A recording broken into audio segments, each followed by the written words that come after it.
તમને નાનકડી વાત કરું, એમપીમાં આગળમાં તો આ પ્રસંગ આવ્યો ત્યારે તમને કહું, તમને મિરેકલ લાગશે.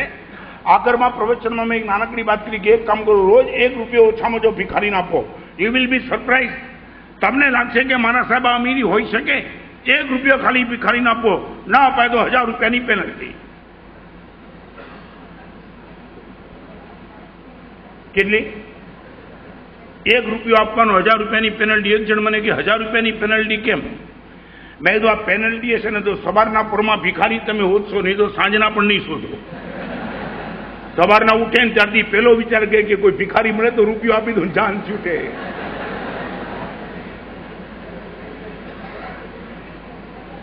તમને કહું, જે પ્રવચનમાં મેં આ વાત કરીને, પ્રવચનમાં આ બુદ્ધિવાળા બેઠા હતા, મને કે સાહેબ ભિખારીને આપેલો રૂપિયો ભિખારી સાહેબ એના પછી દુરુપયોગ કરે, આબુ ઘણાના મગજમાં છે. અહીંયા છે, તમારા મનમાં પણ આ જ છે. એટલે તમારો ₹1 આપ્યા પછી ભિખારી દુરુપયોગ કરે, આ વાત તમે પ્રશ્ન પૂછો. તમને પૂછું, તમે બધા હોટલમાં જાઓ એ પૈસાનો સદુપયોગ? એક મોબાઈલ હોવા છતાં 3-3, 4-4 મોબાઈલ રાખો, પૈસાનો સદુપયોગ? ટીવી સામે વલગલમાં વલગલ દ્રશ્ય જોવા 4-4 કલાક સુધી તમે બેસી રહ્યો, સદુપયોગ? આ ઇમોશનલ અત્યાચારની સિરિયલો ચાલે હલકટ કોઠીની, તમારા પરિવારના એક સભ્યના હૃદયમાં વાસનાની આગ સળગાવે આવી સિરિયલો એક સાથે બેસીને તમે જોવા બેસો, આ સમયનો સદુપયોગ? આ ટીવી સામે ડોળા ફાડી ફાડીને પરસ્ત્રીઓ જુઓ, આંખનો સદુપયોગ? કોઈની નિંદાને કુટલી કરો ત્યારે જીભનો સદુપયોગ?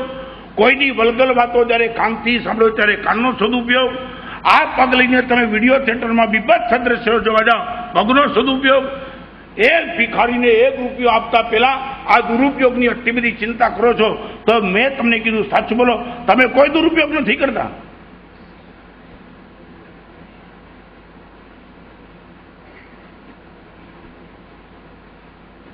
જવાબજી સાચું બોલો, ભિખારીનો દુરુપયોગ તમને ડિસ્ટર્બ કરે કે તમારો દુરુપયોગ તમને યાદ છે? જે આંખેથી ભગવાન જોવા માટે મળી, આંખથી હું સ્ત્રી જોઉં છું.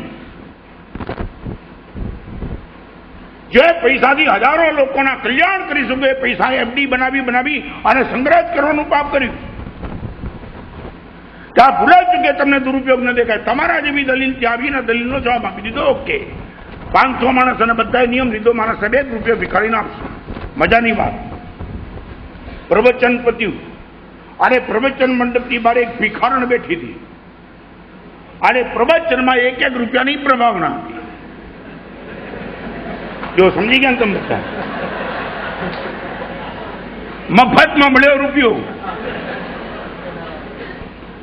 તમારા ચહેરા ઉપરના હાસ્ય હમણાં ઉડાડી દઉં છું. નહીં, ₹1 ભિખારણને બધાએ આપ્યો. આ બાજુ રૂપિયો મળ્યો, આ બાજુ ભિખારણ બેઠી હતી, નિયમ લીધો તો આપી દો. સાંજના ટાઈમમાં હું પ્રતિક્રમણ કરવા બેસતો હતો ત્યારે ભાઈ મને મળવા માટે, મારા સાહેબ જિંદગીમાં જે દ્રશ્ય જોયું છે એવું દ્રશ્ય મેં ક્યારેય નથી જોયું. સાહેબ આ પ્રવચન સભામાં હું પણ હતો. ભિખારણને આપેલો રૂપિયો દુરુપયોગ કરે તો શું થાય, આવા પ્રશ્ન પૂછનારની બાજુમાં હું બેઠો હતો. ભલે એને પૂછ્યો, પણ સાહેબ અમારા બધાના મનની આ શંકા હતી. સાહેબ આજે દ્રશ્ય જોયું, અરમાન ઉતરી ગયા. મેં શું થયું સાહેબ? 5:30 વાગે પ્રવચન પત્યું. 5:30 વાગે પરમાત્માના મંદિરમાં દર્શન કરવા જતો હતો અને દર્શન કરીને સાહેબ બહાર નીકળ્યો. ઓલી ભિખારણ સાડી પહેરેલી, ફાટેલી તૂટેલી, એ સાડીના પાલોમાં સાહેબ આ રૂપિયાના ભરેલા ચિલ્લર બધા જ. હવે સાહેબ એને પ્રવચન મંડપની બહાર જોઈ હતી અને આ ચિલ્લર લઈને આવી અને મેં એને ભિખારણને પૂછ્યું કે બેન ક્યાં જાય છે? અને સાહેબ ભિખારણે જવાબ આપ્યો, 35 વર્ષથી ભીખ માગું છું, આટલા બધા રૂપિયા ભીખમાં ક્યારે નથી મળ્યા, પહેલી વાર આટલા રૂપિયા મળ્યા.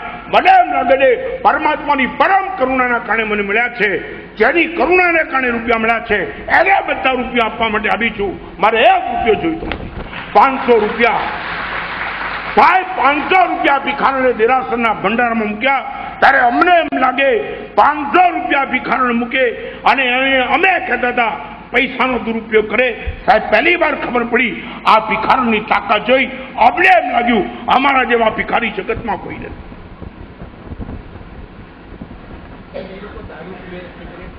શું કહ્યો? એ લોકો દારૂ પીવે, સિગરેટ પીવે એટલે શું? પણ મારે તમને કહ્યું છે તમે શું કરો છો મેં પહેલા કહી દીધું. હું ગાળો નહીં દઉં પણ સ્પષ્ટ બોલું છું. તમે મને બોલતા હતો